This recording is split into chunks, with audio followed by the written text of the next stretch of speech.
माननीय गृह मंत्री।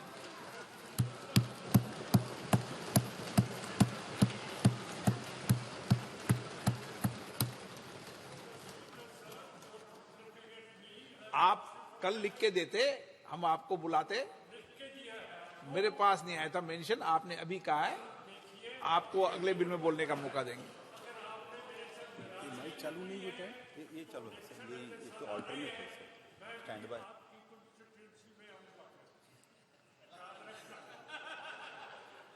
माननीय गृह मंत्री जी,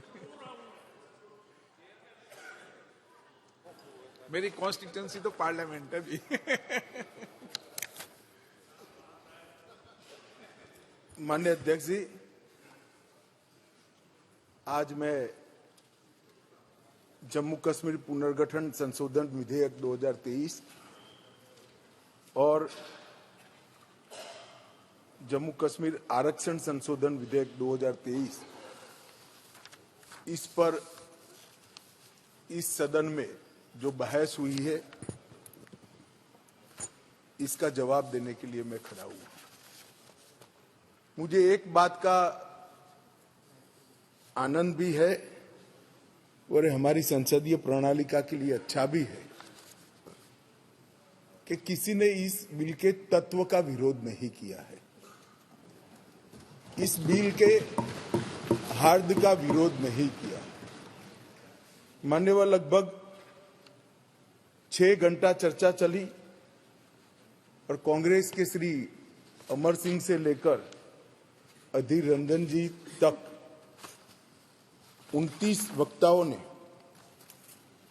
अपने अपने तरीके से विचार व्यक्त किए, मगर बिल के उद्देश्यों के साथ बाय एंड लार्ज सभी ने सहमति व्यक्त की। ये मैं सभी का धन्यवाद करना चाहता हूं। माननीय अध्यक्ष जी, मैं जो बिल लेकर आया हूं, जो विधेयक लेकर इस महान सदन की सहमति प्राप्त करने के लिए मैं खड़ा हुआ हूं, वो बिल 70 सालों से जिन्हों को अन्याय हुआ है, जो अपमानित हुए और जिनकी अनदेखी की गई है, वो सभी लोगों को न्याय दिलाने का बिल है, उनको अधिकार दिलाने का। माननीय अध्यक्ष जी, ये बिल किसी भी समाज में जो डिप्राइव लोग होते हैं उनको आगे बढ़ाना चाहिए। ये भारतीय संविधान की मूल भावना है, परंतु उसके साथ साथ इसका सम्मान न कम हो, इस तरह से आगे बढ़ाना चाहिए। अधिकार देना और अधिकार सम्मान के साथ देना, दोनों में बड़ा फर्क है। इसलिए कमजोर और वंचित वर्ग के जगह अन्य पिछड़ा वर्ग, ये नामकरण बहुत महत्वपूर्ण है।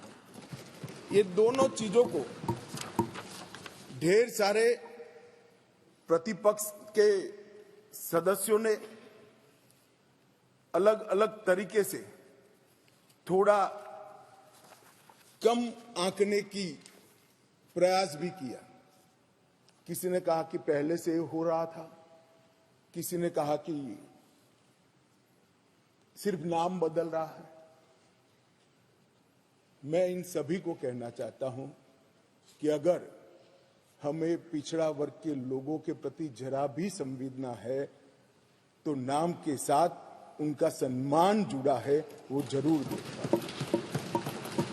नाम के साथ सम्मान जुड़ा है, वो वही लोग देख पाते हैं जो उनका उत्कर्ष अपने भाई समझकर, अपने से पीछे रह गए भाई समझकर संवेदना के साथ उंगली पकड़कर आगे बढ़ाना चाहते हैं।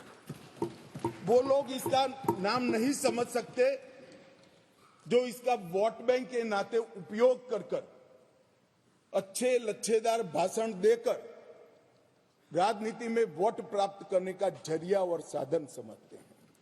नरेंद्र मोदी जी ऐसे नेता हैं जो स्वयं एक गरीब से गरीब घर में जन्म लेकर आज देश के प्रधानमंत्री बने हैं। वो पिछड़ों का दर्द भी जानते हैं, वो गरीब का दर्द भी जानते हैं। और जब इनके आगे बढ़ाने की बात होती है तब कई बार तो मान्यवर मदद की जगह सम्मान के मायने बड़े होते हैं। मदद से ज्यादा व्यक्ति का सम्मान उसके सेल्फ कॉन्फिडेंस को, उसके आत्मविश्वास को और उसके गौरव को सम्मानित करता है, बढ़ाता है, जो उसके जीवन में आगे बढ़ने का कारण होता है। मैं इसलिए कह रहा हूं कि ढेर सारे सदस्यों के भाषण मैंने सुने भी है, पढ़े भी है मेरी चैम्बर में। ये भाव सिर्फ नाम बदलने से क्या होता है वो समझाने के लिए मैं कह रहा हूं। मान्यवर, आज जो बिल लेकर आया हूं, ये बिल के बारे में मैं थोड़ी पृष्ठभूमि भी बताना चाहता हूं। जम्मू कश्मीर में हम सब जानते हैं, जब महाराजा हरि सिंह जी ने भारतीय संघ के साथ इनके विलय का निर्णय किया, उस वक्त से लेकर अब तक कई सारे उतार चढ़ाव हुए। 80 के दशक के बाद आतंकवाद का एक दौर भी आया और वो बड़ा भयावह दृश्य था। पीढ़ियों से, सदियों से जो लोग अपनी भूमि पर रहते थे, अपना देश समझकर रहते थे, अपनी जन्मभूमि समझकर रहते थे, वो मूल समेत उखड़ गए मानो। और किसी ने इनकी केयर नहीं करी, इनकी चिंता भी नहीं करी, न इसको रोकने का प्रयास किया। और कई बार तो मान्यवर रोकने की जिनकी जिम्मेदारी थी वो इंग्लैंड में वैकेशन कर रहे थे। मैं नाम देना नहीं चाहता। और फिर कहते हमने कुर्बानी दी। आपकी कुर्बानी आंख माथों पर अगर दी है तो, मगर सटीक काम और सटीक उपाय और शक्ति के साथ वोट बैंक की राजनीति के बगैर उस वक्त उसको आतंकवाद को उगता हुआ खत्म करते तो आज उनको अपना प्रदेश छोड़ने की जरूरत ही नहीं पड़ती, ना मुझे बिल लेकर आज सदन के सामने आना पड़ता। मान्यवर, जब ये विस्थापित हुए तब देश के अन्य हिस्सों में, अपने ही देश में शरणार्थी बनकर उनको जाना पड़ा।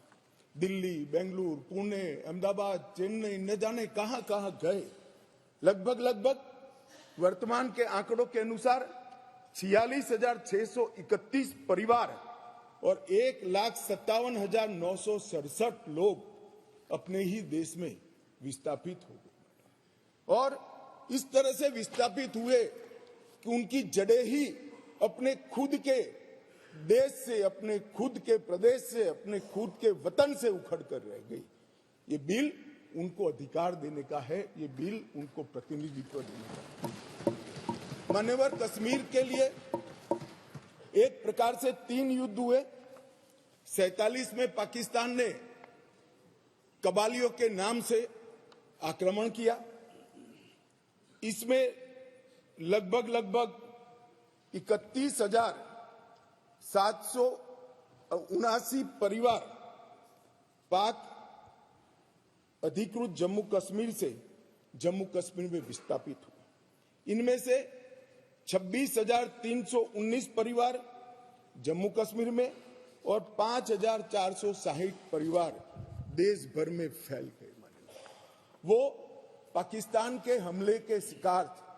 इसके अतिरिक्त 1965 और 1971 में भी युद्ध हुए, उसमें और 10,065 परिवार विस्थापित हुए और कुल मिलाकर 48, 65 और 71 ये तीनों युद्धों में मान्यवर 41,844 परिवार विस्थापित हुए।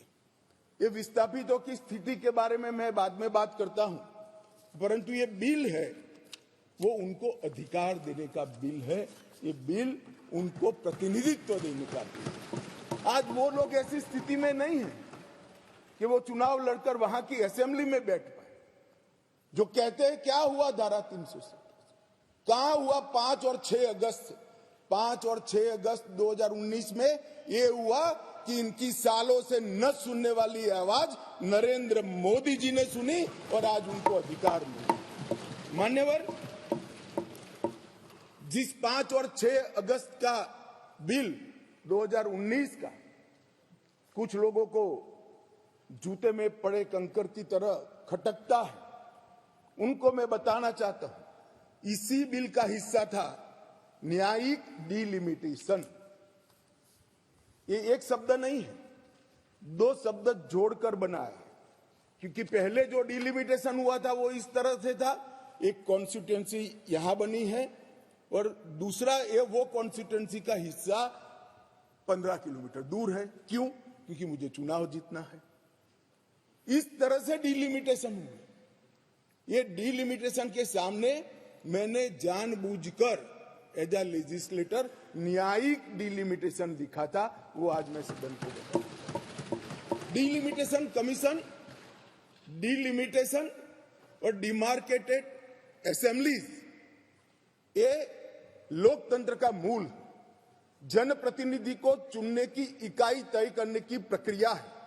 असेंबली जो बनती है वहीं से मतदाता अपना प्रतिनिधि विधानसभा में भेजते हैं। अगर डिलिमिटेशन की प्रक्रिया ही पवित्र नहीं है तो लोकतंत्र कभी पवित्र नहीं रह सकता मान्यवर। इसलिए इस बिल के अंदर हमने व्यवस्था करी थी कि डिलिमिटेशन, न्यायिक डिलिमिटेशन फिर से किया जाएगा और सभी की सुनवाई हुई। डिलिमिटेशन कमीशन जम्मू कश्मीर में सब जगह पे गया, अंतिम जिले से लेकर पहले जिले तक सब जगह घूमे। कई समुदायों के प्रतिनिधियों ने इनको आवेदन पत्र दिए थे, पाक ऑक्यूपाई कश्मीर से आए हुए लोगों ने भी दिए थे और कश्मीर घाटी से भागकर जम्मू में शरण लेने वाले लोगों ने और कश्मीर घाटी से भागकर देश भर में फैले हुए कश्मीरियों ने भी आवेदन दिए थे कि हमारा प्रतिनिधित्व का कोई डिलिमिटेशन कमीशन संज्ञान ले। और मुझे आनंद है मान्यवर कि डिलिमिटेशन कमीशन ने इसका संज्ञान लिया। भारत के इलेक्शन कमिश्नर ने विधानसभा में 2 सीटें कश्मीरी विस्थापितों के लिए नामांकन की जा सके और 1 सीट अनधिकृत ऑक्यूपेशन जो हमारे कश्मीर का हिस्सा पाकिस्तान कर बैठा है, वहां से विस्थापित लोगों में से एक व्यक्ति को नॉमिनेट करना पड़े। ये इसका हाथ। अब इसमें क्या है, पहले भी मिलता था ना, पहले नहीं मिलता था। पहले सिर्फ जरूरत लगे तो प्रतिनिधित्व न हो तो महिलाओं को 2 सीट दी जाती थी। हमने 3 सीटें और अपॉइंट करने की डिलिमिटेशन कमीशन की जो सिफारिश है उसको बिल में परिवर्तित कर कानूनी जामा पहनाकर आज मैं इस महान सदन के सामने उपस्थित हुआ हूं। मान्यवर, इसमें से 2 सीटें कश्मीरी विस्थापितों के लिए होगी जो घाटी से विस्थापित हुए हैं और 1 सीट पाक ऑक्यूपाई जम्मू कश्मीर के विस्थापित व्यक्तियों के लिए नामित की जाएगी। इसमें से एक महिला होना जरूरी है। इस प्रकार का एक कानूनी सुधार लेकर आज मैं यहां पर हुआ है। डिलिमिटेशन कमीशन के इतिहास में पहली बार 9 सीटें शेड्यूल्ड ट्राइब के लिए आरक्षित की गई है और एसटी के लिए 9 सीटें और अनुसूचित जाति और जनजाति के लिए 20 सीटों का आरक्षण की व्यवस्था करे। नई जो स्कीम बनी है उसमें जम्मू में पहले 37 सीटें थी, 37 सीटें थी। ये भी न्याय का सवाल है। जम्मू में पहले 37 सीटें थी, अब 43 हुई है, 43 हुई है। कश्मीर में पहले 46 थी, अब 47 हुई है और पाक ऑक्यूपाई कश्मीर की 24 सीटें, क्योंकि वो हमारा है, हमने रिजर्व रखी है मान्यवर, 24 सीटों को। इस तरह से पहले 107 सीटें जम्मू कश्मीर विधानसभा में थी, अब 114 सीटें हुई है। पहले 2 नॉमिनेटेड मेंबर हुआ करते थे, अब 5 नॉमिनेटेड मेंबर मान्यवर इसमें होंगे। जम्मू कश्मीर के कानून के हिसाब से 2 महिलाओं को राज्यपाल द्वारा मनोनीत किया जाता है और धारा 15 के अनुसार किया जाता है। और अब इसमें कश्मीरी प्रवासियों में से 2, जिसमें से 1 महिला, और पाक ऑक्यूपाई कश्मीर से 1 नामांकन किया जाएगा। मान्यवर, ये इसलिए संभव हुआ है कि 5 और 6 अगस्त को ये ऐतिहासिक बिल नरेंद्र भाई ने कैबिनेट में पारित किया और इस सदन ने इसको परमिशन दी, इसको मान्यता दी और धारा 370 चली गई। इसी का हिस्सा था ये डिलिमिटेशन कमीशन। मान्यवर, सुरक्षा का परिदृश्य में इस पर बाद में बात करूंगा।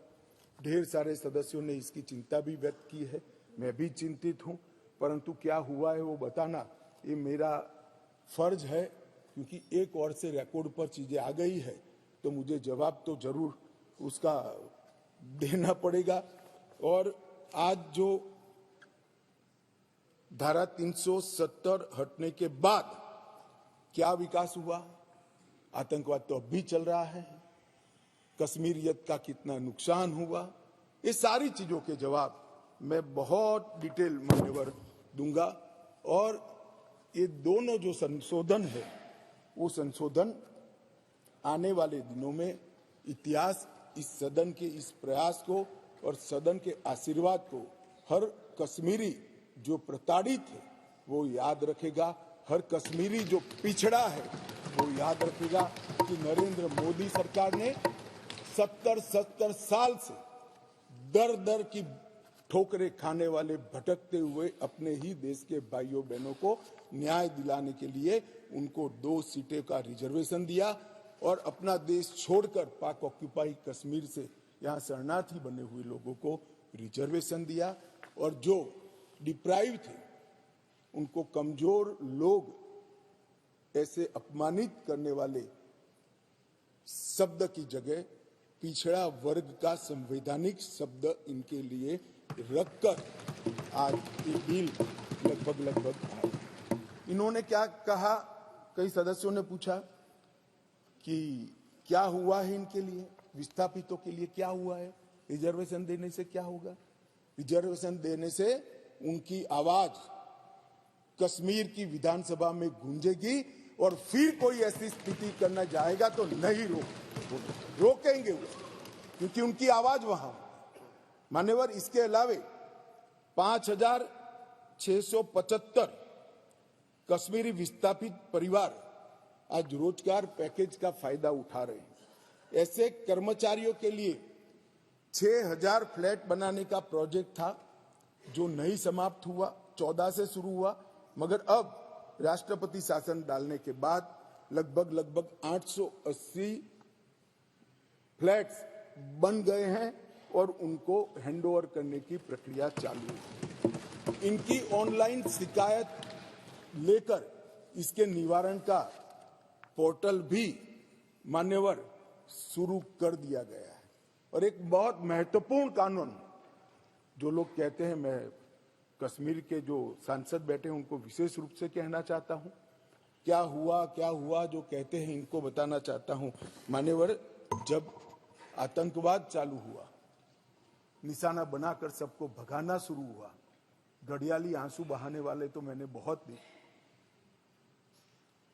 शब्दों से अच्छे तरीके से सांत्वना देने वाले मैंने बहुत नेता देखे हैं, मगर नरेंद्र मोदी एकमात्र व्यक्ति ऐसा है जिन्होंने इनके आंसू साच अर्थ में पोंछने का काम किया। मान्यवर, उनकी पीड़ा का हम कल्पना नहीं कर सकते, जो करोड़ों रुपए का प्रॉपर्टी वहां छोड़कर जान बचाने के लिए कहीं बेंगलुरु, कहीं अहमदाबाद, कहीं दिल्ली, कहीं जम्मू में जाकर कैंप में रहे हैं, अपने स्तर से बहुत नीचे जीवन जी रहे हैं। इनकी पीड़ा की कल्पना हम नहीं कर सकते बाकी के देश के हिस्से में रहकर, मगर जब वहां से भागे वो, करोड़ों रुपए की संपत्ति किसी ने कब्जा ली। कब्जा लेने के बाद कहा कि अब तुझे कुछ नहीं मिलेगा, मैं जो देता हूं वो ले लो। औने पौने दाम में करोड़ों रुपए की संपत्ति एक प्रकार से छीन ली गई और प्रशासन चुपचाप बैठा, कोई कदम नहीं उठाए। और मान्यवर, हमने इसका रास्ता ढूंढा, नया कानून बनाया और वो रिट्रोस्पेक्टिव इफेक्ट से उनको वापस देने का काम भारतीय जनता पार्टी की नरेंद्र मोदी सरकार। ये पूछते हैं क्या हुआ था वो भी बताया और अब क्या हुआ वो भी बताया। और बहुत बोले हो, धैर्य रखना, सुनने का आज जरा धैर्य रखकर सुनना। और मेरा निवेदन है, जितने बैठे कम ही बैठे हैं, चले न जाए। मान्यवर, अधिवास प्रमाण पत्र लगभग 1.6 लाख लोगों को अधिवास प्रमाण पत्र देने का काम ये भारतीय जनता पार्टी की सरकार ने। नरेंद्र मोदी जी के प्रधानमंत्री बनने के बाद प्रति व्यक्ति 3250 रुपया और अधिकतम सीमा परिवार में 13,000 रुपया कैश डॉल दिया जाता है इन लोगों को। प्रति व्यक्ति 9 किलो चावल, 2 किलो आटा और 1 किलो मासिक चीनी देने का काम हमारी सरकार करती है माननीय। और पाक ऑक्युपाई कश्मीर से जो लोग आए थे उनको एक मुश्त 5.5 लाख रुपया एक साथ देने का काम ये नरेंद्र मोदी। जो लोग कहते थे कि क्या हुआ, आप तो मूल से ही कटे हो साहब, मूल के साथ संपर्क ही नहीं, कैसे मालूम पड़ेगा बदलाव क्या हुआ। इंग्लैंड में वैकेशन कर कर जम्मू कश्मीर के बदलाव का अनुभव नहीं कर सकते हो मान्यवर। हमने दादा बैठो, दादा बैठो। आपको नहीं कह रहा हूं दादा बैठ जाइए, आप कहां कश्मीरी हो।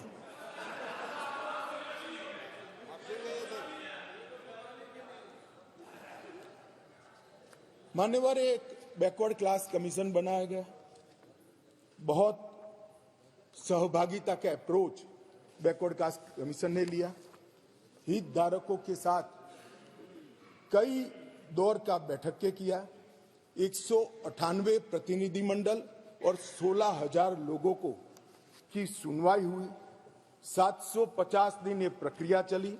सभी 20 डिस्ट्रिक्ट में जाकर ये सुनवाई की गई और लगभग 26,000 से ज्यादा पोस्ट में मिली हुई लिखित अर्जियों को भी संज्ञान में ले लिया गया। और जम्मू कश्मीर आरक्षण अधिनियम, इसके अंदर सुधार करने का अभी जो आया है उसमें से एक मूल तत्व, बाकी के 2 बिल तो ST department, schedule tribe department और पिछड़ा वर्ग डिपार्टमेंट लेकर आएंगे, मगर अभी एक तत्वतः फेरफार किया है, बदलाव किया है। जो मसूदी साहब कहते थे कि पहले भी था, हाँ था, पहले था, परंतु कमजोर वर्गों के लिए था। इसकी जगह संवैधानिक नाम अन्य पिछड़ा वर्ग देकर उनका सम्मान करने का काम नरेंद्र मोदी जी। यहां कांग्रेस के ढेर सारे मित्र बैकवर्ड क्लास करते हैं। कुछ नेता होते हैं जिनको हाथ में कुछ लिखकर पकड़ा लो तो 6 महीने नया कागज ना आए तब वही बोलते रहे बैकवर्ड क्लासेस। भाई पहले आपका इतिहास तो देखो मान्यवर।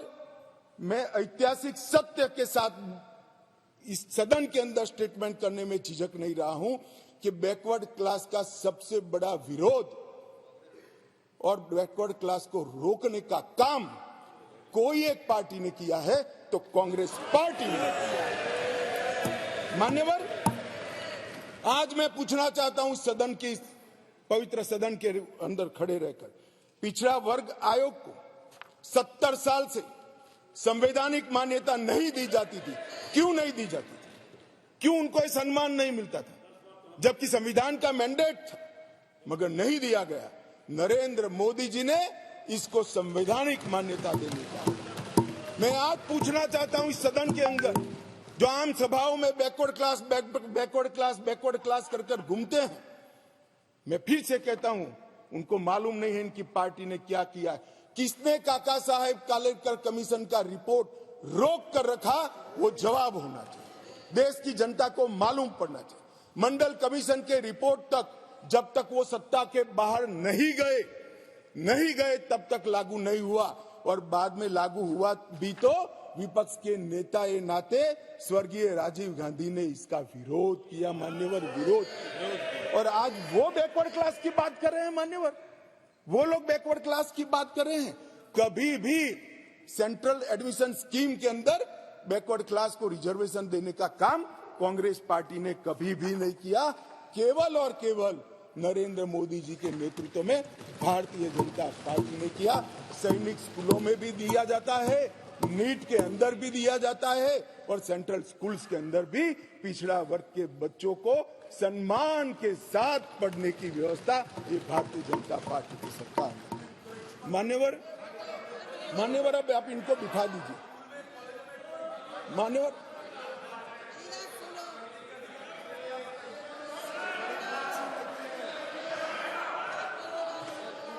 मान्यवर अब तक डिप्राइव लोगों की बात करते हैं। अब तक ईडब्ल्यूएस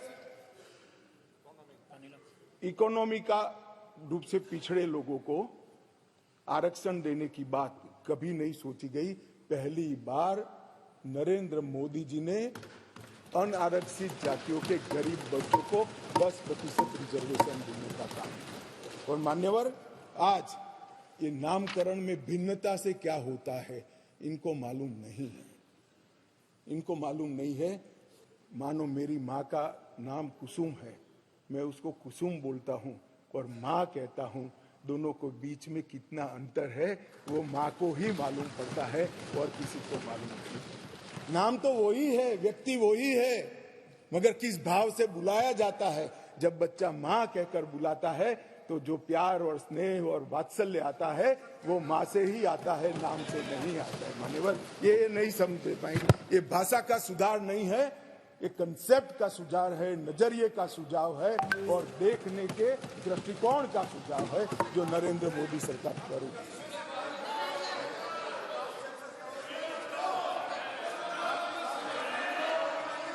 प्लीज प्लीज। अरे यार अधीर रंजन, मैं एक बात कहता था कि एक नेता लिखा हुआ पढ़ते ही रहते पढ़ते, तुम भी वो स्क्रिप्ट पढ़ने लगे यार। ऐसा मत करो यार अधीर रंजन जी, ऐसा मत करिए। आप माननीय विपक्ष के नेता है, मैं जरा भी पढ़। अरे आपके बारे में नहीं बोल रहे वे, मान्य अधीर रंजन जी आपके बारे में नहीं बोल रहे। Please please. मान्यवर मैं इनको बताना चाहता हूं, आजकल करते करते मेरे 32 साल किसी न किसी सदन में हो गए। मैंने आज तक कभी लिखा हुआ भाषण पढ़ा नहीं। मैं मन की गहराइयों से बोलता हूं। मेरे हाथ में जो कागज होता है आंकड़ों और तथ्यों को रिफेर करने के लिए होता है, क्योंकि मैं जिम्मेदारी के साथ यहाँ पर हूं। मान्यवर प्लीज प्लीज प्लीज, मान्य सदस्य प्लीज प्लीज। मान्यवर ये विधेयक नरेंद्र मोदी सरकार ने, देश के प्रधानमंत्री नरेंद्र मोदी जी ने देश में लाए हुए सैकड़ों सकारात्मक और परिवर्तनकारी प्रगतिशील परिवर्तनों की कड़ी में एक और मोती जोड़ने का काम ये विधेयक करेगा। और इसलिए मैं आज इस सदन के आशीर्वाद मांगने आया हूं। मान्यवर, कुछ सदस्यों ने बात के अंदर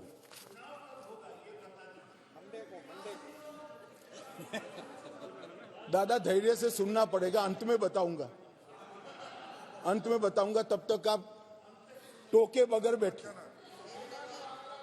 मान्यवर, कुछ कानूनी और संवैधानिक मुद्दे खड़े कर, पहले एक मॉरल बात लाए कि भाई जिस कानून के अंदर आप अमेंडमेंट लेकर आए हो वो कानून ही कोर्ट के सामने चैलेंज में है। मसूदी साहब तो हाई कोर्ट के जज रहे, विद्वान न्यायाधीश रहे हैं, अधिवक्ता अच्छे ही होंगे तभी तो जज बने होंगे। मैं उनको कहना चाहता हूं, धारा 370 भी काफी साल तक चैलेंज में रही, क्यों नहीं रोका उसको? जब चैलेंज में थी तो धारा 370 को क्यों नहीं रोका गया? और आज आपको कानून की मर्यादाएं याद आ रही हैं। फिर भी मैं स्पष्टता करना चाहता हूं, आपकी ही पिटीशन है, आप पिटीशनर हो। इस पर स्टे मांगा गया था, स्टे पर बहस हुई, न्यायाधीशों ने सुनवाई कर स्टे देने से इनकार किया। स्टे देने से इनकार किया। मैं बहुत रिस्पॉन्सिबिलिटी के साथ यहां बोल रहा हूं, कोई स्टे नहीं है।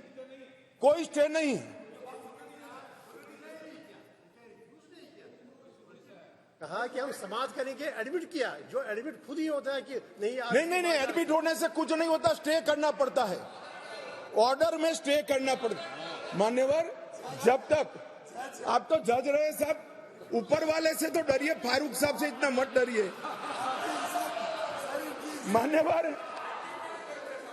मान्यवर, पिटीशन एडमिट होने से किसी को डराता नहीं, फिर भी डरते हैं, बोलिए। मेरा काम डराना नहीं, आप लोगों का काम है डराना, हम डराते हैं। मान्यवर, और जो आपने कहा है उसका जवाब मैं आपके बाद दूंगा। नहीं दे सकते आप, नियमों के अनुसार नहीं दे सकते।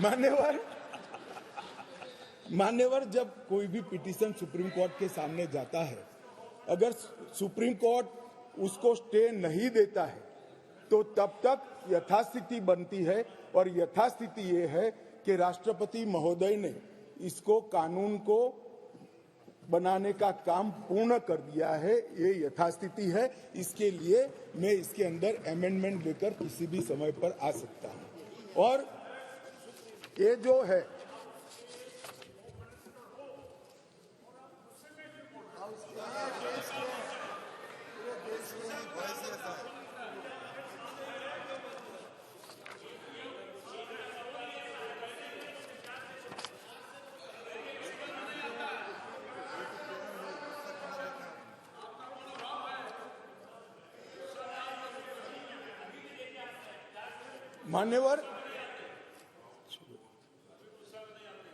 मान्यवर, उसके बाद कहा गया मनीष तिवारी जी के द्वारा कि अनुच्छेद 3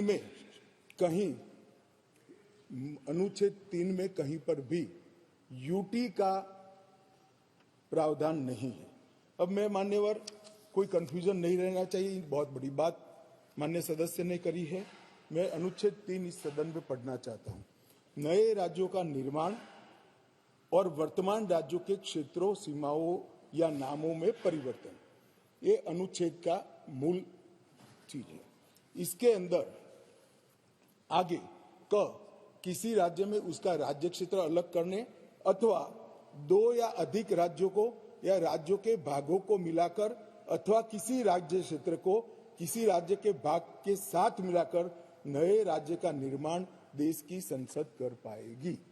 अब इन्होंने कहा यूटी नहीं है, यूटी का इसमें प्रोविजन नहीं है, मगर शायद उन्होंने पूरा पढ़ा नहीं या जानबूझकर आगे उन्होंने सदन को बताया नहीं।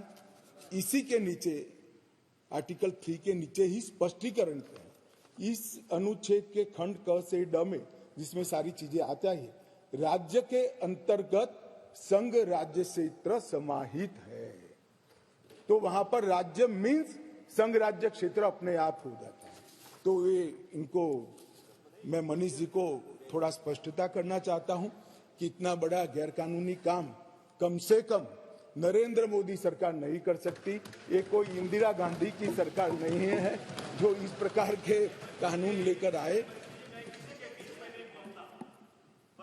भाई अभी बहस नहीं हो सकती, बाद में मैं आपको सवाल, मैं बाद में आपको मौका दूंगा क्वेश्चन पूछने का। अभी बैठ जाइए, मैं बाद में आपको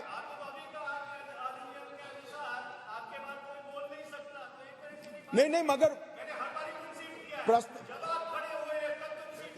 देखिए मनीष जी, मैं प्रश्न ले सकता हूं। मैं महोदय को अभी कहता हूं, बाद में मनीष जी का प्रश्न। चल, ये भी नियमों के अंदर है। मान्यवर, बाद में उन्होंने कहा कि अनुच्छेद 3 के परंतु को निलंबित करके राष्ट्रपति शासन डाला, क्योंकि ये प्री डिजाइन था। मान्यवर, मेरे पास लिस्ट है। आंध्र प्रदेश में राष्ट्रपति शासन 1973 में डाला, हम नहीं थे, कांग्रेस की सरकार थी, परंतु निलंबित किया गया था। अरुणाचल में डाला गया, परंतु निलंबित। 81 में आंध्र प्रदेश में उनकी सरकार, परंतु निलंबित किया था। 1990 में परंतु निलंबित किया था। बिहार 1969 कांग्रेस सरकार, परंतु निलंबित किया था। 72 परंतु निलंबित किया था। 1977 परंतु निलंबित किया था। 69 बिहार, फिर गोवा 1990 परंतु निलंबित था। 1990 परंतु मेरे पास लगभग 27 राज्यों के 70 से ज्यादा है, एक में भी वो परंतु निलंबित करे बगैर राष्ट्रपति शासन नहीं डाला गया है। एक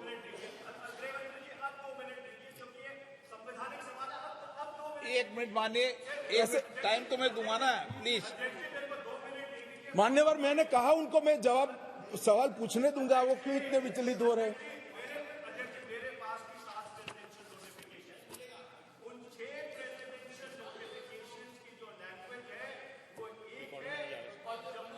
के प्रेसिडेंशियल नोटिफिकेशन की लैंग्वेज अलग है। मैं आपको अभी डेमोन्स्ट्रेट कर सकता हूं, मैं अभी पढ़ के सुनाता हूं, मैं अभी पढ़ के सुनाता हूं। इस पर बहस ही नहीं है, लैंग्वेज क्या है?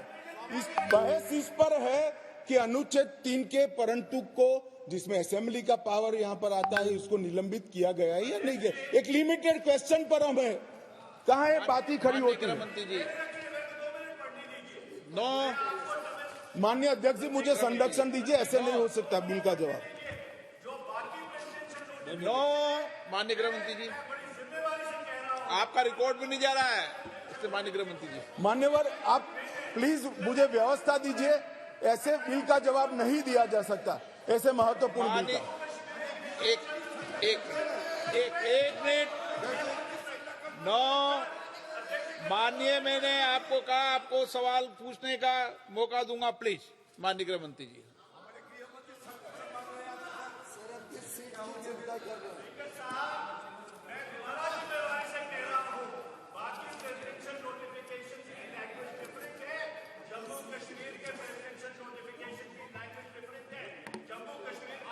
आप प्लीज नो। माननीय रामकृपाल जी प्लीज, माननीय मनीष तिवारी जी प्लीज। मान्यवर, ढेर सारे सदस्यों ने जम्मू कश्मीर में आतंकवाद की चिंता का जिक्र किया, वो चिंतित भी थे। अच्छी बात है, चिंता हो रही है, होनी भी चाहिए, सभी को होनी चाहिए। उन्होंने सीधा सीधा इसको आर्टिकल 370 को निरस्त करने से जोड़ा। उन्होंने क्या क्या हुआ, अब भी आतंकवाद चल रहा है। उन्होंने क्या क्या हुआ, अभी कुछ दिन पहले सेना के कुछ जवान शहीद हो गए। ऑफिसर प्लीज ऑफिसर जवान शहीद हो गए, कुछ घटनाएं भी हुई। मान्यवर, किसी ने भी नहीं कहा था कि आर्टिकल 370 जाने के बाद कश्मीर में आतंकवाद समाप्त हो जाएगा। सुनिए ना, सुनिए, अरे भाई सुनो ना, मैंने कहा था आतंकवाद का मूल आर्टिकल 370 के कारण खड़ा हुआ अलगाववाद की भावना है। आर्टिकल 370 जाने से अलगाववाद में बहुत बड़ी कमी आने वाली है और इसके कारण आतंकवादी भावनाओं में कमी आएगी। रिकॉर्ड की बात है भाई, अभिनंदन जी। अब मैं बताता हूं, 1994 से 2004, इसमें शासन पर मैं नहीं जा रहा, कालखंड बोल रहा हूं, कई शासन आए हैं। टोटल आतंकवाद की कुल घटनाएं 40,164 हुई। छोटी छोटी घटनाएं भी है, कुछ बड़ी भी है। 2004 से 14 मनमोहन सिंह सोनिया जी के शासन का समय, आतंकवाद की घटनाएं 7,217 हुई, 7,270। और नरेंद्र मोदी सरकार में 14 से 23 तक सिर्फ 2,000 हुई, 70% की कमी आई है। और मैं थोड़ा और एक्सप्लेन करना मांगता हूं कि ये जो 2,197 आई है, इसमें से एक घटना का जिक्र है। 65% घटनाएं पुलिस की गई कार्यवाही के कारण अकर हुई है। मतलब कोई जगह पे सूचना मिलती है कि आतंकवादी छिपा है, पुलिस इस पर हमला करती है तो भी वो आतंकवादी मुठभेड़ मानी जाती है। इस प्रकार की 70% कमी आई है 2004 से 14 में, और 14 से 23 में नागरिकों के मृत्यु के अंदर 72% की कमी आई है, और सिक्योरिटी फोर्सेस के मृत्यु के अंदर 59% की कमी नरेंद्र मोदी सरकार में। इसलिए मैं कहता हूं, मैं ठीक ही कहता था, अलगाववाद की भावना का मूल, उसका उद्भव स्थान आर्टिकल 370 है, वो जाएगा। अलगाववाद की भावना भी over a period of time खत्म होगी और आतंकवाद भी खत्म। और कल पथराव की बात करते, मैंने 2 साल लिए हैं साहब। 2010 2654 पथराव की घटनाएं हुई थी 2010 में। 2023 में 0, एक भी पथराव हुआ था। ऑर्गेनाइज हड़ताल जो कॉल देकर पाकिस्तान से कॉल देते थे इनके आका, और कश्मीर की वैली और जम्मू बंद हो जाते थे।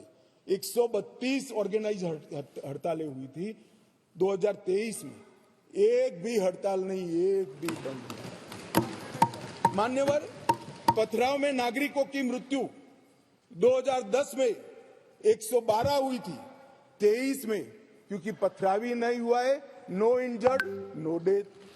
मान्यवर, सिक्योरिटी फोर्सेस पथराव के कारण 6235 हुए थे इंजर्ड सिक्योरिटी फोर्सेस, और इस बार क्योंकि पथरावी नहीं हुआ है 0 इंजर्ड है। क्या बदला हुआ है? इनको मैं कहता हूं क्या बदला हुआ है? अरे इसी सदन में रहकर सारी मर्यादाएं तोड़कर अगर धारा 370 खत्म हुई तो खून की नदियां बह जाएगी कहते थे। खून की नदियां छोड़ो, कंकड़ चलाने की हिम्मत नहीं है किसी की। इस तरह की व्यवस्था भारतीय जनता पार्टी की सरकार। और मान्यवर, सीज फायर के वायोलेशन की घटना 2010 में एक साल में 70, 2023 में 2, घुसपैठ 2010 में 489, 2023 में सिर्फ 48, आतंकवादी मारे गए 112 मारे गए थे, कुल मिलाकर एवरेज निकाल दे तो 278 आतंकवादी मारे गए हमारे। मान्यवर, वापिस लौट गए, पहले 18 वापिस लौटे थे, अब 281 वापिस लौट गए। पाकिस्तान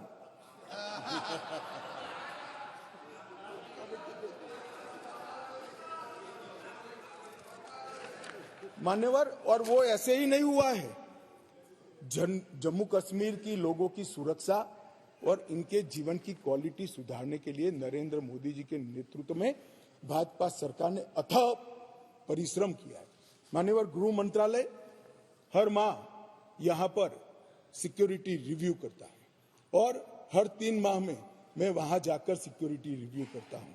मान्यवर, एक 0 टेरर प्लान बनाया गया है जिसको हमने इम्प्लीमेंटेशन में लाया है। 3 साल से वो प्लान एक्शन में है।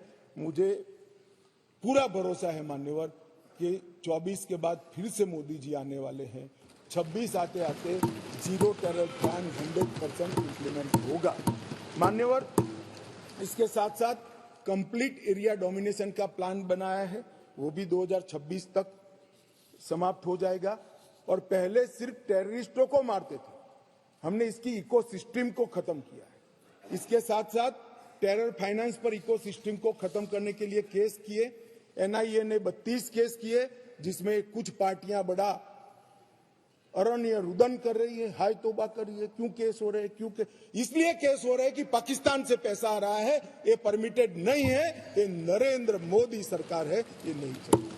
एनआईए द्वारा 32 केस हुए, एसआईए द्वारा 51 केस हुए, 83 केस टेरर फंडिंग और फाइनेंस के हुए हैं। लगभग 229 अरेस्ट हुए हैं। 150 करोड़ की मूल्य की 57 प्रॉपर्टी को सीज कर नीलामी के लिए कोर्ट के सामने दस्तावेज रख दिए गए और 134 बैंक अकाउंट सील किए, जिसमें 122 करोड़ रुपया सीज हुआ है और 5.5 करोड़ रुपया कैश हुए। और मान्यवर कहते थे क्या फर्क पड़ा है? अब्दुल्ला साहब बैठे थे। अब्दुल्ला साहब, आप जब मुख्यमंत्री पद छोड़े तब से लेकर मोदी जी प्रधानमंत्री बने तब तक 19 तक जम्मू कश्मीर में थिएटर नहीं चलते थे। पूरे देश को मालूम ही नहीं है, जम्मू कश्मीर में थिएटर नहीं चलते थे। धारा 370 खत्म होने के बाद 2021 में जम्मू कश्मीर में पहला थिएटर शुरू हुआ। 30 साल के बाद क्या परिवर्तन हुआ है पूछते हैं, इसलिए मैं कह रहा हूं कि ये परिवर्तन हुआ है। श्रीनगर में एक मल्टीप्लेक्स बना, पुलवामा, शोपिया, बारामूला, हंदवाड़ा 4 नए थिएटर खुले। 100 से अधिक फिल्मों की शूटिंग शुरू हो गई। जो फारूक साहब ने अंतिम देखा होगा, बाद में नहीं देखा होगा किसी ने, अब शूटिंग शुरू हो गई है और लगभग 100 मूवी थिएटरों के लिए बैंक लोन के प्रस्ताव आज बैंक में पेंडिंग। ये मान्यवर इंडिकेटर है, थिएटर खोलने की स्थिति ही नहीं थी, क्यों बंद करने पड़े थे मुझे बताओ ना। ऐसा तो है नहीं कि जम्मू कश्मीर में कोई थिएटर पिक्चर देखना नहीं चाहता, आराम से देखे जाते थे, मगर बंद करने पड़े थे। मान्यवर लगभग कहते थे कि क्या हुआ था कि 370 खत्म करना पड़ा, 45,000 लोगों की मृत्यु हुई है। और मैं मानता हूं ये 45,000 लोगों की मृत्यु की जिम्मेदार ये धारा 370 थी, जो नरेंद्र मोदी ने उखाड़ कर फेंक दिया। मान्यवर ढेर सारे परिवर्तन, जो पूछते हैं क्या हुआ, मैं इसका जवाब देने के लिए खड़ा हूं। मान्यवर जम्मू कश्मीर और लद्दाख को पहले एक अलग संविधान, अलग ध्वज और एक जमाने में अलग राजधानी, दो राजधानियां हुआ करती थी। श्यामा प्रसाद मुखर्जी जी ने जिस देश के लिए जान दी थी, कुछ सदस्यों ने इसको पॉलिटिकल नारा कहा। ये पॉलिटिकल नारा नहीं है, ये देश की इच्छा थी। इस देश में 2 संविधान न हो, 2 प्रधानमंत्री न हो और 2 झंडे न हो। देश का झंडा, देश का निशान एक ही होना चाहिए, एक ही निशान के तले पूरा देश है। और कुछ सदस्यों ने कहा हमसे वादा किया गया था। वादा किससे किया था? अंग्रेजों ने जो स्कीम बनाई थी आजादी के वक्त, कांग्रेस ने जिस स्कीम को अप्रूव किया, उसमें पूरा अधिकार महाराजा का था। देश भर में कहीं तो पब्लिक को नहीं पूछा गया, क्यों जम्मू कश्मीर में पूछना? और मैं वादे की भी बात करता हूं, चलो मान लेते हैं हमारे संविधान निर्माताओं ने वादा किया था, मगर आप आधा अधूरा पढ़ते हो, इसलिए कंफ्यूजन होता है। इसके अंदर आर्टिकल 370 के अंदर ऊपर टेम्पररी प्रोविजन लिखा गया है। टेम्पररी का मतलब क्या होता है? आजीवन अधिकार हो गया ना जी। कब का जाना चाहिए था, हिम्मत नहीं थी, नरेंद्र मोदी जी ने हिम्मत करी और धारा 370 को समाप्त। कोई वादा खिलाफी नहीं है। एक स्पिरिट जो संविधान का था कि आर्टिकल 370 टेम्पररी है, ये टेम्पररी का दिन ही नहीं आता था। मोदी जी ने 5 अगस्त को वो दिन ला दिया और टेम्पररी था वो चला दिया। मान्यवर पहली बार कश्मीरी, डोगरी, हिंदी और अंग्रेजी और उर्दू को राज्य की आधिकारिक भाषाएं बनाई। मान्यवर राइट टू एजुकेशन एक्ट पहली बार, उसकी चर्चा होगी तब बताऊंगा, बैठ जाइए। भूमि अधिग्रहण और मुआवजे का कानून, forest right act, SC ST prevention atrocity act, whistle blower protection act, juvenile justice act और अल्पसंख्यक आयोग अधिनियम 1992 ये रोक कर रखे थे, वो अब लागू हो गए। असेंबली वहां की 6 साल की बना कर रखी थी, अब वो भी 5 साल की हो गई। और बड़े बदलाव हुए। मान्यवर मैं आज कहना चाहता हूं, हम भी गए थे लाल चौक पर तिरंगा फहराने के लिए, रोक दिया था मोदी जी और हमारे उस वक्त के अध्यक्ष मुरली मनोहर जी गए और लाल चौक में तिरंगा फहराया था। मान्यवर तिरंगा फहराने के लिए जद्दोजहद करनी पड़ती थी। आज हर घर तिरंगा, घाटी का एक भी घर ऐसा नहीं था जहां पर तिरंगा न फहरा।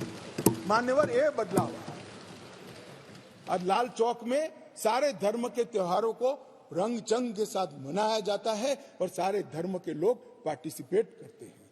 बंधारण संविधान की स्पिरिट को अब नीचे उतारा गया है। ये जो पूछते हैं क्या हुआ, मैं उनको जवाब देना चाहता हूं। मान्यवर मैं उनको जवाब देना चाहता हूं, जब आर्टिकल 370 गया उसके पहले जीएसडीपी 1 लाख करोड़ था, सिर्फ 1 लाख करोड़, आज 2,27,927 करोड़ जीएसडीपी, सिर्फ 5 साल में डबल। रोजगारी ढेर सारी बढ़ी। पहले 94 डिग्री कॉलेज थे मसूदी साहब, अब 147 हो गई। IIT, IIM और 2 एम्स 2 एम्स, सबसे पहला राज्य ऐसा है जहां 2 एम्स दिए गए, वो हमारा जम्मू कश्मीर। मेडिकल कॉलेज पहले 4 थे 70 साल में, 7 नए मेडिकल कॉलेज बनाए गए, 15 नर्सिस कॉलेज बनाए गए, मेडिकल सीट 500 थी, अब नई 800 सीटें जोड़ने का काम आर्टिकल 370 जाने के बाद हुआ है। 367 पीजी की सीटें थी, उसमें नई 397 सीटें जोड़ने का काम नरेंद्र मोदी सरकार ने किया है। और लगभग मिड डे मील 6 लाख लोगों को मिलता था, अब 9,13,000 लोगों को मान्यवर मिड डे मील मिलता है। प्रधानमंत्री ग्राम सड़क योजना की एवरेज 158 किलोमीटर थी, अब 8,068 किलोमीटर प्रति साल हो गई। क्या हुआ है जो पूछते हैं, इनको मैं बताता हूं। मैं देता हूं जवाब।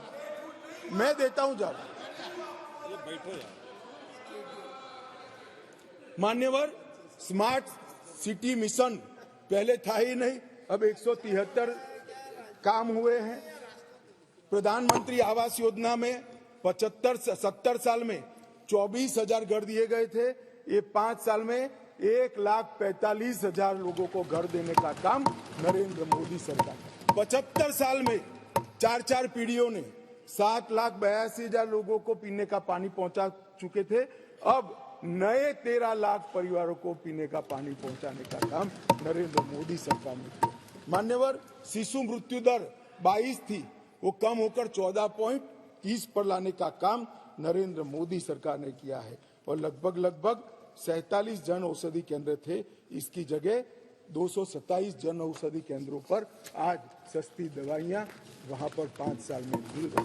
मान्यवर, स्पोर्ट्स में युवाओं की भागीदारी 2 लाख से बढ़कर 60 लाख तक पहुंची है, क्योंकि अब खेल हो सकते हैं। मान्यवर, पेंशन के लाभार्थी में 6 लाख से 10 लाख तक पहुंचे हैं। ये सारा परिवर्तन केवल और केवल नरेंद्र मोदी सरकार ने आर्टिकल 370 जाने के बाद किया है। और जो राष्ट्रपति शासन को क्रिटिसाइज करते हैं, उनको मैं बताता हूं, हम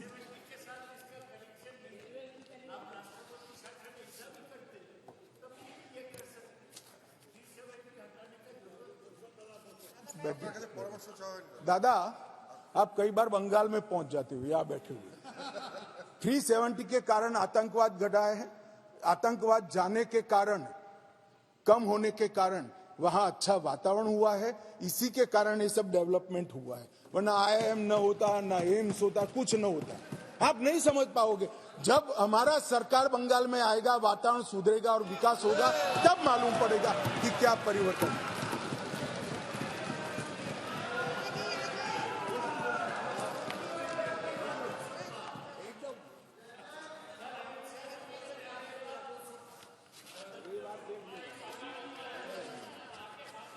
मान्यवर, प्रेमचंद्रन जी ने यहां से किसी सदस्य ने कहा, एक शब्द प्रयोग पर बहुत बड़ी आपत्ति की। मैं वो शब्द प्रयोग की अनुमोदन करने के लिए आज मेरी बात कहना चाहता हूं। मैं वो शब्द प्रयोग को सपोर्ट करना चाहता हूं। वो शब्द प्रयोग था नेहरूवियन ब्लंडर। नेहरू के समय में जो ब्लंडर हुआ था, इसके कारण कश्मीर को भुगतना पड़ा। मैं मान्यवर इस सदन में खड़ा रहकर आपके आसन के सामने जिम्मेदारी के साथ कहता हूं कि 2 बड़ी गलतियां जो पंडित जवाहरलाल नेहरू के प्रधानमंत्री काल में हुई, उनके लिए गए निर्णयों से हुई, इसके कारण सालों तक कश्मीर ने सहन करना पड़ा। एक सबसे बड़ी गलती, जब हमारी सेना जीत रही थी, पंजाब का एरिया आते ही सीज फायर कर दिया गया और पाक ऑक्यूपाई कश्मीर का जन्म हुआ। अगर सीज फायर 3 दिन लेट होता तो पाक ऑक्यूपाई कश्मीर आज भारत का हिस्सा।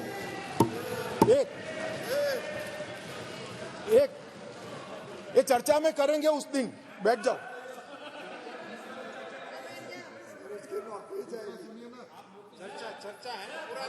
मान्यवर, और दूसरा,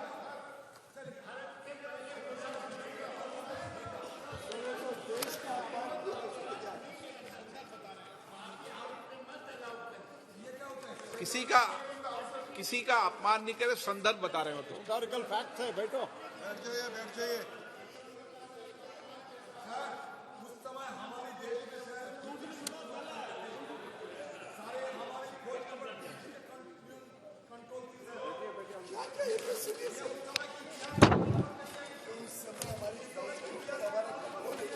नहीं तो आपको कैसे मालूम हुआ इस वक्त का? मान्यवर अभी तो एक ही का है, दूसरा तो सुने। और उसका कंट्रोल नहीं था। बैठ जाओ, बैठ जाओ। मेरा जन्म नहीं हुआ था।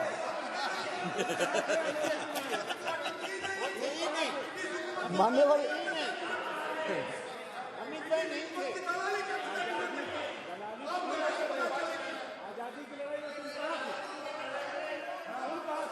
अरे तो माननीय गृह मंत्री जी ने, एक मिनट प्लीज दादा, माननीय गृह मंत्री जी ने ऑफिशियल स्टेटमेंट दे दिया था कि आजादी की लड़ाई के समय का पूरा स्टेटमेंट पोल में दे दिया, अभी फिर दे देंगे। बेटा सुनो, आप बता दो साहब इनको एक बार।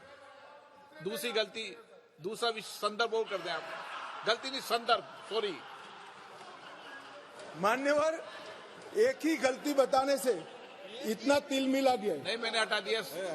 मैं तो सिर्फ नहीं, ऐसा नहीं है। मैं सिर्फ दो ही बताना चाहता हूँ।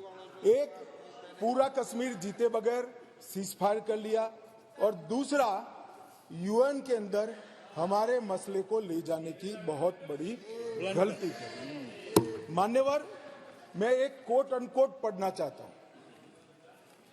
मैंने बहुत सावधानी से आपके द्वारा उठाए गए बिंदुओं को देखा। एक पत्र का हिस्सा है।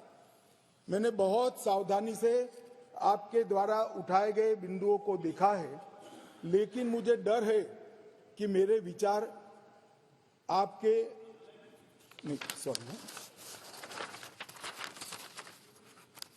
यूनाइटेड नेशन के अनुभव के बाद, मान्यवर, यूनाइटेड नेशन के अनुभव के बाद मैं इस निष्कर्ष पर पहुंचा हूं कि वहां से कुछ संतोषजनक नतीजे की उम्मीद नहीं की जा सकती।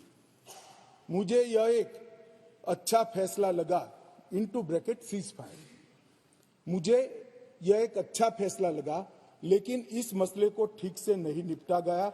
हम सीज फायर और विचार करके कुछ बेहतर मार्ग निकाल सकते थे। मुझे लगता है कि भूतकाल में हमसे द्वारा की गई गलती है। इसमें आपत्ति है? नहीं कर सकते, स्वयं जवाहरलाल नेहरू ने कहा है। अब मुझे क्या कह रहे हो? नेहरू ने स्वयं कहा है। मैं रेफरेंस भी दे देता हूं। Nehru memorial museum and library, Jawaharlal Nehru collection, JNSG 143 के अंदर स्वयं जवाहरलाल नेहरू का शेख अब्दुल्ला जी को लिखा हुआ पत्र के मेरी गलती थी। मैं साहब किसी को कोट नहीं कर रहा।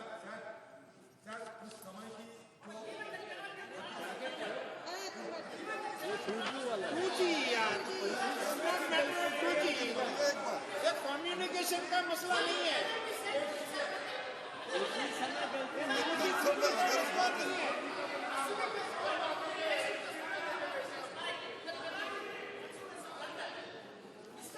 मान्यवर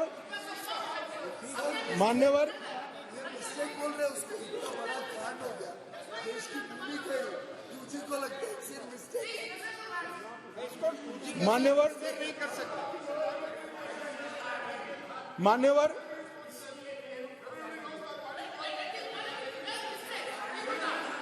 सर ये सोचिए, भूमि चली गई, मिस्टेक बोलता है, ब्लंडर। मान्यवर, अरे यार, ये नेहरू जी ने लिखा है, सूरज समझते नहीं हो? अनुवाद हो रहा है या नहीं हो रहा है अंदर? ये नेहरू जी ने कहा है, मैंने नहीं कहा है। माने मैं तो नेहरू जी का कोट पढ़ रहा हूं, क्यों गुस्से हो रहे हैं मुझ पर? गुस्सा होना है तो नेहरू जी पर होना चाहिए। ये उनका कोट है, मुझ पर गुस्से हो रहे हैं। मेरी तो समझ में ही नहीं आता है।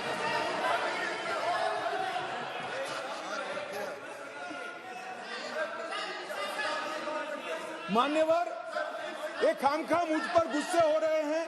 मैंने जो पढ़ा है वो नेहरू जी ने स्वयं शेख अब्दुल्ला जी को लिखा हुआ है, और गुस्से होना है तो जवाहरलाल नेहरू जी पर उनको होना चाहिए।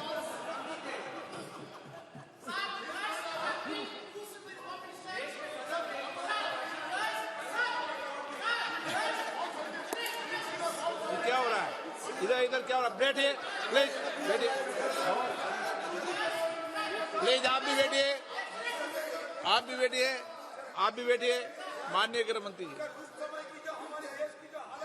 एक सप्ताह झगड़ा निपट ले, कि राजा बोलेगा या गोगोई बोलेगा, कौन सा जी बोलेगा वो निपट ले, फिर उनको अनुमति देना।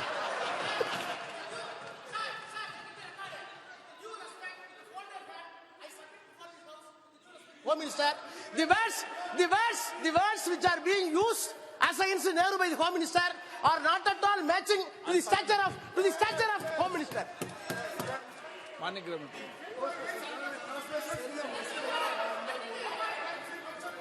ओके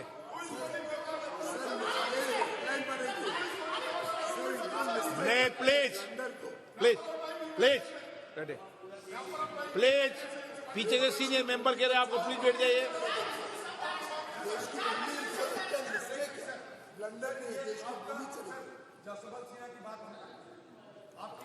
माननीय आपने बोल लिया था ना मुझे जब रक्षा सिन्हा जी का दीजिए, विषय, ऐसे नहीं होता है जवाब।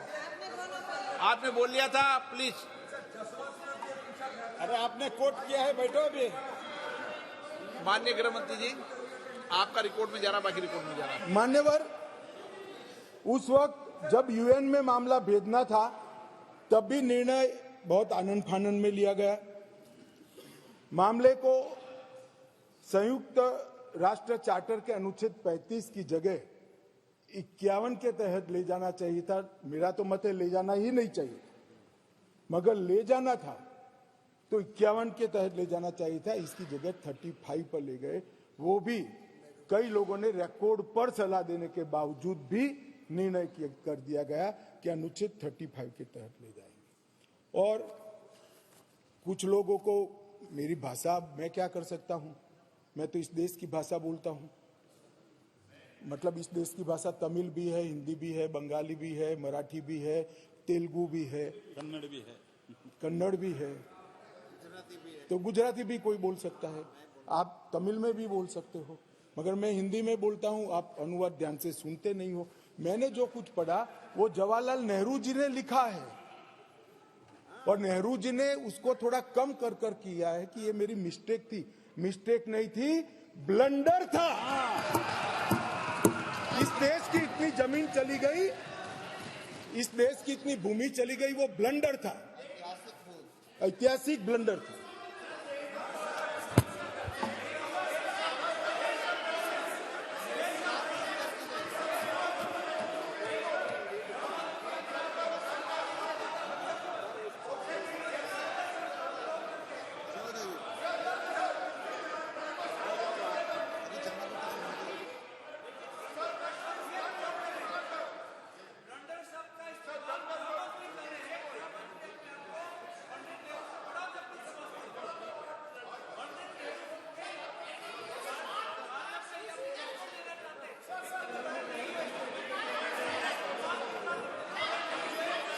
मान्यवर, माननीय सदस्य, ये शब्दों की व्याख्या को समझो प्लीज।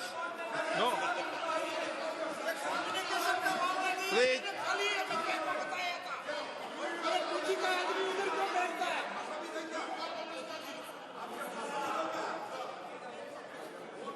मान्यवर,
माइक माइक माइक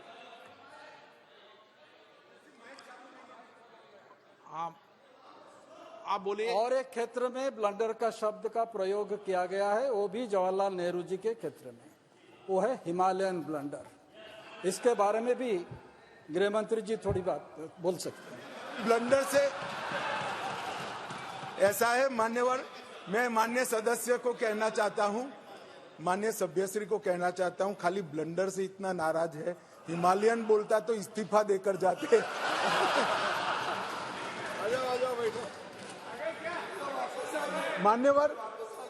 मान्यवर, मुझे अभी एक हमारी ट्रेजरी बेंच में बैठे हुए सदस्य ने कहा, मेरे साथी मंत्री ने कहा कि अमित भाई उन्होंने सुबह बताया था आपको कि चले जाएंगे, आप पहले से कहते थे।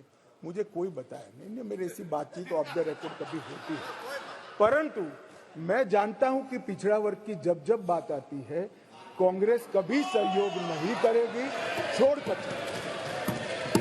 इसलिए मुझे यहां तक विश्वास था कि पिछड़ा वर्ग को सम्मान देने की बात में कांग्रेस वोट दे ही नहीं सकती, देने की ना उनको परमिशन है, ना उनको मैंडेट है, ना उनको इच्छा है, इसलिए वो चलेगी। माननीय प्रधानमंत्री जी ने 2014 में 80,000 करोड़ की लागत से 63 परियोजना जो अब तक 70 साल तक कश्मीर को इग्नोर किया गया और समग्रता से कश्मीर के विकास के लिए बिजली, इंफ्रास्ट्रक्चर के प्रोजेक्ट, इरिगेशन, एजुकेशन, मेडिकल सुविधाएं, ये सभी चीजों को समाहित करती हुई 63 परियोजना 80,000 करोड़ की लागत से बनाई। इसमें लगभग 9 परियोजनाएं 21,000 करोड़ की लद्दाख की थी, जो अब अलग यूटी में चली गई, परंतु जम्मू कश्मीर की बात करें तो 32 परियोजनाएं 58,477 करोड़ की लगभग पूरी हो गई है और 58,000 करोड़ में से 45,800 करोड़ रुपए का व्यय समाप्त। ये मैं बताता हूं, ये कह रहे कि क्या हुआ है, इसके लिए मैं कुछ योजनाओं का नाम भी जरूर पढ़ना चाहूंगा।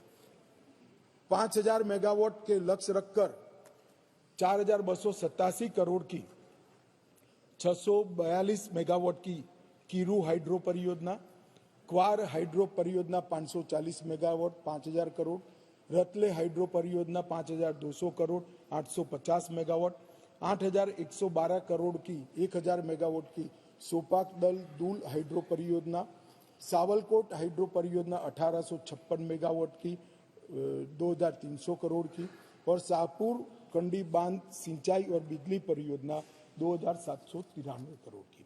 सिर्फ जल विद्युत के अंदर इतना सारा पैसा ये 10 साल के अंदर इन्वेस्ट हुआ है और पहली बार सौर ऊर्जा 1,600 मेगावाट की प्राप्त करने के लिए भी प्रोजेक्ट वहां पर डाला गया है। 38 ग्रिड स्टेशनों का निर्माण हुआ, 467 किलोमीटर नई ट्रांसमिशन की लाइनें बिछाई गई, 266 उप स्टेशनों को बनाया गया और 11,000 सर्किट किलोमीटर की HT और LT लाइनों को बिछाने का काम नरेंद्र मोदी सरकार ने किया है। सिंचाई का जहां तक सवाल है, 62 करोड़ की रावी नहर योजना पूरी कर ली गई, 45 करोड़ का टसर चलन 3 त्राल सिंचाई योजना का पूरा किया गया। झेलम और सहायक नदियों के बाढ़ प्रबंधन के लिए 399 करोड़ के तीसरे चरण का काम पूरा हो गया। 1,632 करोड़ का दूसरे चरण का काम चल रहा है और चरण 1 का काम पूरा होकर 31,800 क्यूसेक से बढ़कर 41,000 क्यूसेक की परिवहन की क्षमता आज परिवहन कर रही है। शाहपुर कंडी बांध परियोजना भी पूरी हो गई है। जम्मू प्रांत की प्रमुख नहरों से 3 पीढ़ियों से गाद नहीं निकाली गई थी। 59 दिन में ही राष्ट्रपति शासन लगने के बाद गाद निकालने का काम 70 साल के बाद पूरा हुआ है। रेल नेटवर्क का विस्तार हुआ है।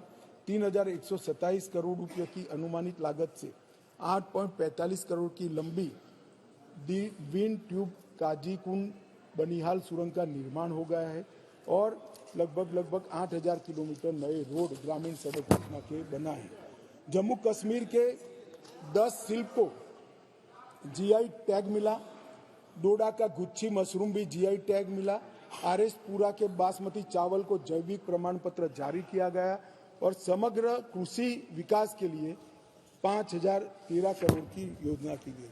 पूरे देश में सिर्फ गरीब व्यक्तियों को 5 लाख तक का स्वास्थ्य का पूरा खर्चा सरकार उठाती है साहब। पूरे देश में सिर्फ गरीबों का उठाती है। जम्मू कश्मीर में सभी व्यक्तियों का 5 लाख तक का पूरा खर्चा आज सरकार उठाती है। हमने बहुत रुजुता के साथ, बहुत संवेदनशीलता के साथ जम्मू कश्मीर को संभालने का कहा है। जो लोग कह रहे थे क्या हुआ, भारतीय जनता पार्टी का शासन आने के बाद अंतिम पर्यटक 14 लाख थे। अब 2022-23 में 2 करोड़ पर्यटकों ने जम्मू कश्मीर का, और जून 23 तक 1 करोड़ समाप्त हो गया है। मुझे विश्वास है कि 2 करोड़ का भाजपा सरकार, नरेंद्र मोदी सरकार का रिकॉर्ड नरेंद्र मोदी सरकार ही समाप्त हो। इस दिसंबर में रिकॉर्ड किया। जम्मू कश्मीर जो एक ऐसा गंतव्य स्थान बना है जिसका वातावरण प्राकृतिक हो, मानांक वैश्विक हो, दृष्टिकोण आधुनिक हो, आतिथ्य पारंपरिक हो और अनुभव में मनोरंजन और रोमांच दोनों हो, इस प्रकार का एक पर्यटक स्थल आज बना है। होम स्टे की नीति बनी है, फिल्म की नीति बनी है, हाउस बोट के लिए भी एक पॉलिसी बनाने का काम कर रहा है। जम्मू रोपवे परियोजना 75 करोड़ खर्च कर पूरा कर ली गई है और इंडस्ट्रियल पॉलिसी भी पूरी कर ली गई है। और मैंने फिर से, आप फारूक साहब आए इसलिए फिर से कहना चाहता हूं कि पूरे देश भर में गरीबों को ही 5 लाख रुपया का स्वास्थ्य का पूरा खर्चा नरेंद्र मोदी सरकार उठाती है। जम्मू कश्मीर में सभी लोगों का 5 लाख।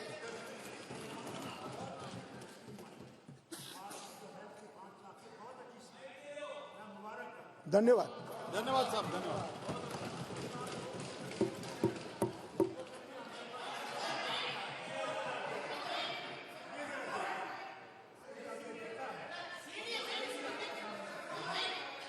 अरे राजा, एक टेली कम्युनिकेशन का नहीं है यार, कश्मीर का है। काहे को खड़े हो जाते हैं?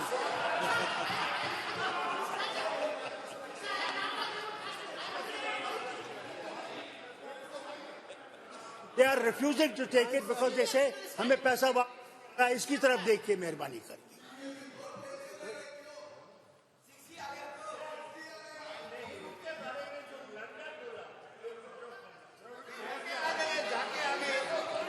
मान्यवर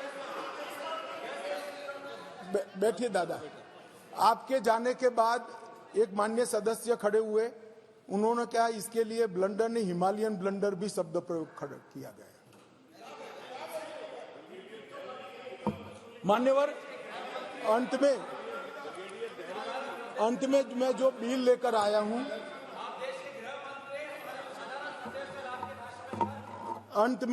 मैं जो बिल लेकर आया हूं वो सालों से जो वंचित थे, अधिकारों से वंचित थे, अपना देश, अपना प्रदेश, अपना घर, अपनी भूमि, अपनी जायदाद छोड़कर अपने ही देश में निराश्रित हो गए, ऐसे लोगों को अधिकार लेने का बिल है।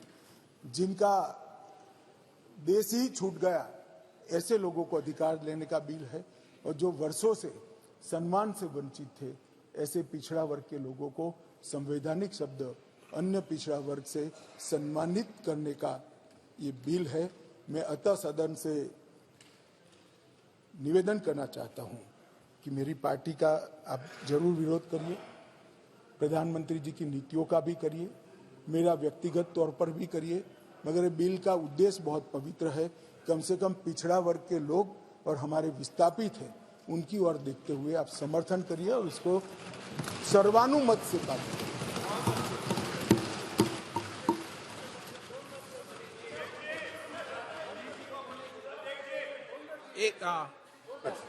एक देखिए, हाँ देंगे।